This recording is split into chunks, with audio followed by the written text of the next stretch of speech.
Hello दोस्तों, आपका स्वागत है आपके अपने चैनल स्टडी इन प्रोग्रेस पे। जैसे कि हम बायोलॉजी पढ़ रहे थे, बायोलॉजी में हमने ब्रायोफाइटा, टाइडोफाइटा, जिम्नोस्पर्म, एंजियोस्पर्म सबको बहुत ही अच्छे से देख लिया था। लास्ट वीडियो में हमने देखा था एंजियोस्पर्म, एंजियोस्पर्म को देख लिया था। अब हम एंजियोस्पर्म यानी कि जो आवृतबीजी पौधे होते हैं उनके मॉर्फोलॉजी कैरेक्टर को देखेंगे। मॉर्फोलॉजी क्या, जैसे हमें कोई प्लांट अगर बाहर से जैसा दिख रहा है, बाहर से ही दिख रहा है तो वही होता है मॉर्फोलॉजी। जो हम बाहर से देख सकते हैं वो होता है मॉर्फोलॉजिकल कैरेक्टर। मॉर्फोलॉजी में क्या क्या होता है वो सब हम बहुत ही अच्छे से देखेंगे, क्योंकि मॉर्फोलॉजी से कैरेक्टर आ जाता है। मतलब क्या, जड़, तना, फूल, पत्ती, इन सब से क्वेश्चन आ जाते हैं। जितने भी एग्जाम होते हैं यहीं से क्वेश्चन बनते हैं। तो हम सारे के सारे पार्ट को बहुत ही अच्छे से देखेंगे। वीडियो शुरू करते हैं। वीडियो शुरू करने से पहले अगर आपने चैनल को सब्सक्राइब नहीं किया है तो चैनल को सब्सक्राइब कर लीजिए। उसके बगल में बने हुए बेल आइकन को भी प्रेस कर लीजिए, जिससे कि मैं कोई सी भी वीडियो डालूं आपको तुरंत नोटिफिकेशन आ जाए और आप वीडियो देख पाए। तो शुरू करते हैं। आवृतबीजियों की आकारिकी यानी मॉर्फोलॉजी ऑफ एंजियोस्पर्म प्लांट। ठीक है, पादप आकारिकी यानी प्लांट मॉर्फोलॉजी। मॉर्फोलॉजी मतलब क्या, जो हमें मॉर्फो मतलब क्या होता है आकार, लोगस मतलब क्या होता है अध्ययन। पौधों का हमें बाहर से ही देखता है जो, उसको हम कहते हैं मॉर्फोलॉजी। जैसे प्लांट, अगर हम प्लांट को बाहर से देखें तो हमें क्या क्या दिखता है, यह पौधों की वह संरचना है जिसके अंतर्गत पौधों की बाह्य संरचना क्या, यानी बाह्य संरचना मतलब पौधे हमें जो बाहर से दिखाई देते हैं क्या क्या दिखता है, जड़, तना, पत्ती, फूल, फल, इनका अध्ययन होता है। किसके अंदर, मॉर्फोलॉजी के अंदर क्या क्या होता है, जड़, तना, पत्ती, फूल, फल, इनका अध्ययन करा जाता है। तो देख लेते हैं। सबसे पहले हम देखेंगे, जैसे आपको एक डायग्राम दिख रहा होगा। अगर आपको एक डायग्राम दिख रहा है स्क्रीन पे, उसमें क्या क्या दिख रहा होगा आपको सबसे नीचे जैसे एक प्लांट है, प्लांट की एक रूट दिख रही होगी। ठीक है, जैसे प्लांट है, इसकी रूट है, ये क्या दिख रही है, रूट। इसके ऊपर फिर प्लांट जब जाता है तो ये बनता है शूट। इसमें क्या होता है, एक लीफ होती है, यानी ये क्या होती है, पत्ती। उसके बाद फिर क्या बनता है, इसमें फूल बनता है। फूल के बाद फिर इसमें फल बनता है। तो इसमें क्या क्या होता है, एक तो जड़ होती है, यानी हो गई ये रूट मतलब जड़। तना होता है, जो जमीन की यानी कि जो सॉइल से ऊपर का भाग होता है वो कहलाता है तना, और जो जमीन से अंदर का भाग होता है वो कहलाता है जड़। जब जड़ के यानी ऊपर गए तो तने में क्या क्या होता है, यानी ये सब सारा ऊपर का क्या है, तना है। तने में क्या क्या होता है, एक पत्ती यानी लीव्स है, ये पत्ती। इसके बाद फिर इसमें फ्लावर्स लगते हैं, यानी बहुत सारे फ्लावर्स लगते हैं। ये क्या होते हैं, फ्लावर्स। तो फ्लावर्स यानी फूल। फिर फूल से क्या बनता है, फल। फिर फल के अंदर क्या होता है, बीज। इन सबको हम बहुत ही डिटेल से देखेंगे। इसमें क्या होता है, जहाँ से पत्तियाँ निकलती हैं इनको बोला जाता है नोड। क्या बोला जाता है, नोड। और जो दूसरी पत्ती होती है, यानी जो दूसरी पत्ती अगर यहाँ से निकलती है तो इसके बीच में जो होता है उसको क्या बोला जाता है, इंटर नोड। क्या बोला जाता है, इंटर नोड। तो हम देखते हैं अब सबको डिटेल में। सबसे पहले हम रूट को देखेंगे, यानी हम स्टार्ट करेंगे नीचे से फिर ऊपर तक चलेंगे। तो सबसे पहले हम रूट को देखते हैं। रूट क्या होती है, रूट क्या है, जड़ बीजों के अंकुरण के समय मूलांकुर यानी रेडिकल से विकसित होता है। आपको एक डायग्राम दिख रहा होगा जिसमें आपको रेडिकल्स दिख रहा होगा। रेडिकल्स मतलब क्या, जैसे एक सीड होता है, जब सीड जर्मिनेशन होता है यानी जब सीड का अंकुरण होता है तो उसमें सबसे पहले अंकुरण निकलता है। जैसे आपको एक डायग्राम दिख रहा होगा, इसमें से एक अंकुरण ऐसे निकल रहा होगा।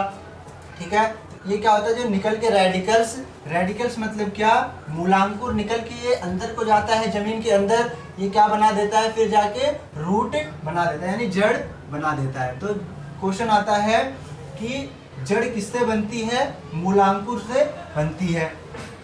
जड़ प्रकाश के विपरीत यानी नेगेटिव फोटोट्रॉफिक, लेकिन जल एवं भूमि की तरफ होती है। जड़ क्या होती है, नेगेटिव फोटोट्रॉफिक होती है। इसमें क्या है, फोटोसिंथेसिस नहीं होता है। फोटोसिंथेसिस कहाँ होता है, जहाँ ग्रीन पिगमेंट यानी क्लोरोफिल प्रेजेंट होता है वहाँ होता है फोटोसिंथेसिस।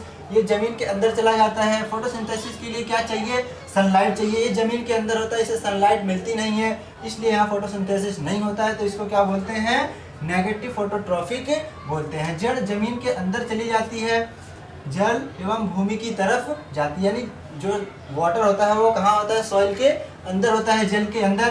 तो ये कहाँ जाती है, ये जल के अंदर यानी भूमि की तरफ बढ़ जाती है। कौन, जड़।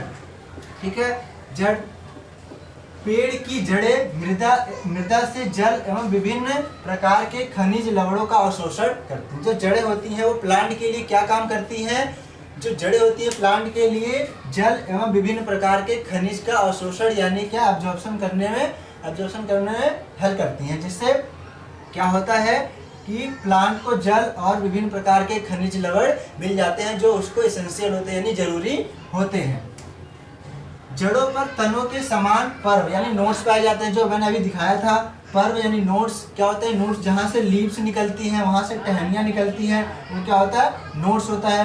तथा जो एक टहनी जहाँ से निकलती है उसके ऊपरी, जैसे एक है यहाँ से अगर एक लीफ निकलती है, उसके बाद यहाँ से लीफ निकलती है, तो इनके बीच के जो भाग को क्या कहते हैं? इंटरनोड्स कहते हैं। यहाँ से जहाँ से निकलती है उसको बोलते हैं नोड यानी नोड, और इनके बीच के भाग को क्या बोलते हैं? इंटरनोड। ठीक है, इंटरनोड संधियाँ नहीं पाई जाती है। जो ये सब किस में होता है? नोड और इंटरनोड किस में होते हैं? ये सब स्टेम में होता है, लेकिन रूट में ऐसा कुछ नहीं होता है, वो जमीन के अंदर होती है। जड़ सामान्यतः धनात्मक गुरुत्वानुवर्ती यानी पॉजिटिव जियोट्रॉफिक तथा ऋणात्मक प्रकाशानुवर्ती नेगेटिव फोटोट्रॉफिक होती है। इसका मतलब क्या है? पॉजिटिव जियोट्रॉफिक मतलब ये क्या है? ये धनात्मक गुरुत्वावर्ती यानी जमीन के अंदर की तरफ जाती हैं, और ऋणात्मक प्रकाशानुवर्ती यानी नेगेटिव फोटोट्रॉफिक मतलब क्या होता है कि इसमें फोटोट्रॉफिक नहीं होता यानी फोटोसिंथेसिस नहीं होता है। जड़ का सिरा मूल को यानी रूट कैप द्वारा सुरक्षित रहता है। आपको एक जड़ दिख रही होगी यानी रूट दिख रहा होगा, कौन सी रूट होगी? वो मुसला जड़ की रूट है। रूट में क्या दिख रहा है आपको? रूट कैप दिख रहा होगा। रूट कैप मतलब क्या है? जैसे एक प्लांट है, इसके अंदर ये रूट है, तो रूट का जो टॉप वाला भाग होता है ये कहलाता है रूट कैप। क्या होता है ये? Root cap. ये क्या करता है? रूट की रक्षा करता है यानी हेल्प करता है। जड़ पर एक कोशिकीय रोम यानी यूनिसेलुलर हेयर पाए जाते हैं। जो जड़ होती है उनमें बहुत सारे पतले पतले रेशे टाइप निकले होते हैं, उनको क्या बोलते हैं? यूनिसेलुलर हेयर बोलते हैं। अब देख लेते हैं जड़ों के प्रकार। जड़ें कितने प्रकार की होती हैं? जड़ें दो प्रकार की होती हैं यानी टाइप्स ऑफ रूट, यानी टू टाइप की रूट होती हैं। कौन कौन सी? एक तो होती है मुसला जड़ यानी टेप रूट, और दूसरी होती है अपस्थानिक जड़ यानी एडवेंटियस रूट। पहले हम देखेंगे मुसला जड़ को यानी टेप रूट को। इसको क्यों देखेंगे? क्योंकि अब यहाँ से क्वेश्चन बनेंगे कि जैसे क्वेश्चन आता है डायरेक्ट कि शलजम क्या है? रूट है यानी जड़ है या तना है, ऐसे क्वेश्चन आता है। आलू जड़ है या तना है, तो ये सबको देखेंगे अच्छे से, जब हमें पता होगा कि जड़ क्या है तना क्या है। ध्यान से देखना, मुसला जड़ क्या होती है? मुसला जड़ यानी टेप रूट। टेप रूट के बारे में सबसे पहले हम मुसला जड़ को देख रहे हैं। टेप रूट में क्या होता है? इस प्रकार की जड़ें सामान्यतः द्विबीजपत्री पौधों यानी डाइकोटिलेडन्स प्लांट में पाई जाती हैं। जो मुसला जड़ें होती हैं, मुसला जड़ें किसमें पाई जाती हैं? द्विबीजपत्री पौधे यानी डाइकोटिलेडन्स प्लांट में होती है। जैसे एक सीड है, इस सीड को अगर हम बीच से डिवाइड करें तो ये दो भागों में डिवाइड हो जाएगा, इसको बोलते हैं डाइकोटिलेडन्स यानी द्विबीजपत्री पौधे। ये जड़ें किसमें पाई जाती हैं? जो मुसला जड़ें होती हैं वे द्विबीजपत्री पौधों में ही पाई जाती हैं। इस प्रकार की जड़ में मूलांकुर यानी रेडिकल विकसित होकर एक मुख्य जड़ का निर्माण करता है। जो इसका मूलांकुर होता है यानी रेडिकल, वो क्या करता है? वो जड़ का निर्माण करता है। मुसला जड़ों के चारों तरफ पार्श्व शाखाएं निकलती हैं जिन्हें द्वितीय जड़ कहते हैं। आपको एक डायग्राम दिख रहा होगा जिसमें मुसला जड़ दिख रही होगी। मुसला जड़ में क्या है? एक तो रूट यानी रूट दिख रही होगी। रूट के अंदर क्या है? Primary root, secondary root, tertiary root दिख रही होगी। द्वितीयक जड़ से पुनः पार्श्व शाखाएं निकलती है जिन्हें तृतीयक जड़ कहते हैं। एक तो रूट होती है, जैसे ये रूट हो गई, इस रूट से जब रूट निकलती है फिर इससे पतले पतले रेशे से निकलते हैं, फिर इसके बाद भी यहाँ निकलते हैं तो इसको बोलते हैं प्राइमरी रूट। फिर ये वाली निकली सेकेंडरी रूट, इसके बाद जो निकली है टर्सरी रूट होती है।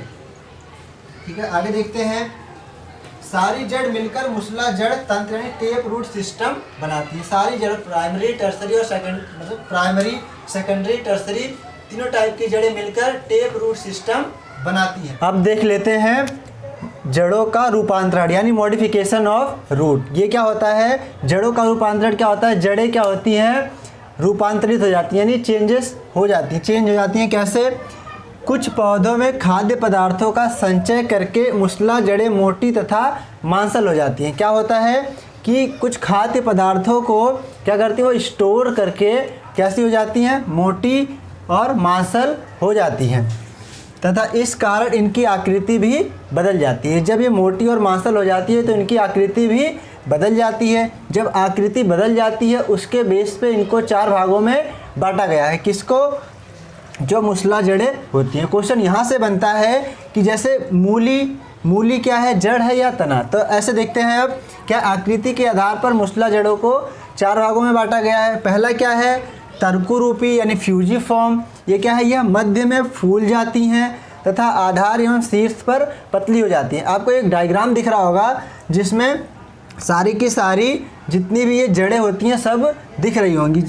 कौन सी सबसे पहली क्या है? तर्कुरूपी यानी फ्यूजिफॉर्म। इसका एग्जाम्पल क्या है? मूली। यह बीच में मोटी हो जाती है। दूसरा क्या है? शंकुरूपी यानी कॉनिकल। यह जड़ें शीर्ष की ओर यानी ऊपर की ओर मोटी तथा नीचे की ओर पतली होती हैं। जैसे कि इसका एग्जाम्पल क्या है? गाजर। आपको गाजर दिख रहा होगा। आगे देखते हैं, कुंभी रूपी यानी नैपिफॉर्म। ये क्या है? इसका ऊपरी भाग लगभग गोल तथा फूला हुआ होता है तथा नीचे की जो तरफ होता है वो एकाएक पतला होता है। इसका एग्जाम्पल क्या है? सलजम और चुकंदर। आपको एग्जाम्पल में दिख रहा होगा, सलजम और चुकंदर क्या हुआ? ऊपर की साइड क्या होता है? मोटा, लेकिन नीचे बहुत ही पतला हो जाता है। आगे देखते हैं, न्यू मेटाफोर। न्यू मेटाफोर क्या है? दलदली स्थानों पे पाए जाते हैं। इनकी मुख्य जड़ में बहुत सारी जड़ें निकलती है। जो इनकी मेन ब्रांच होती है यानी जड़ की, उससे बहुत सारी ब्रांचेस निकलती हैं, उसको बोलते हैं न्यू मेटाफोर। उसको क्या बोलते हैं? New metaphor. एक खूंटी की आकार की होती हैं जो ऊपर वायु की तरफ निकल जाती हैं। इसका एग्जाम्पल क्या है? राइजोफोरा यानी राइजोफोरा और सुंदरी। आज आपने इसको देख लिया, कल हम देखेंगे एडवेंटियस रूट यानी कि कौन सी? अपस्थानिक जड़। इसके एग्जाम्पल सारे के सारे कल देखेंगे। आज की वीडियो अगर आपको अच्छी लगी हो तो वीडियो को ज़्यादा से ज़्यादा शेयर करें और चैनल को सब्सक्राइब करें ऐसे ही फुल डिटेल में बायोलॉजी को पढ़ने के लिए। तो वीडियो देखने के लिए आपका बहुत बहुत धन्यवाद। Thank you.